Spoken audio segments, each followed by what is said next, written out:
ہمارے ملک کی بدقسمتی کہہ لیں، پچھلے کیس میں بھی، ثنا یوسف والے کیس میں بھی، کہ 2 سال سے وہ بچہ اس لڑکی کے پیچھے ہے،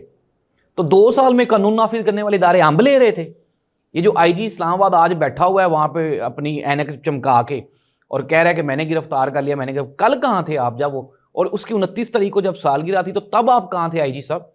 تو اس طرح سے ناظرین یہ جو پاکستان ہے، بجائے اس کے کہ آپ پی ٹی آئی کے لوگوں کو گرفتار کریں، سارے کی ساری پنجاب پولیس، اسلام آباد پولیس، آپ نے پورے پاکستان کی پولیس ڈپیوٹ کی ہوئی ہے پی ٹی آئی والوں کے خلاف، اور آپ کے پنجاب میں جو کرائم کی ریشو ہے وہ دیکھ لیں، پنجاب کو چھوڑ دیں۔ اب یہ جو کراچی والا انسیڈنٹ جو میں آپ کو بتا رہا ہوں، سلمان فاروقی والا، سندھ پولیس بھی سیم اور سیم وہ پنجاب جیسی ہے، پنجاب پولیس جیسی ہے۔ تو ناظرین سسٹمائز ہونا چاہیے، چیزوں کو بہتر ہونا چاہیے۔ سلمان فاروقی گرفتار ہو گیا، 2 روزہ اس کا جسمانی ریمانڈ دے دیا ہے وہاں کی جو لوکل عدالت ہے اس نے۔ اب 2 روزہ جسمانی ریمانڈ سے مزہ تو یہ ہے کہ اس بندے کی ویسے ہی درگت بنائی ہے جیسے اس نے ان کے ساتھ زیادتی کی ہے۔ ناظرین یہ جو ڈالا کلچر ہے، یہ جو پروٹوکول کلچر ہے، یہ آپ یہ کہہ لیں کامن ہو گیا ہے پاکستان میں۔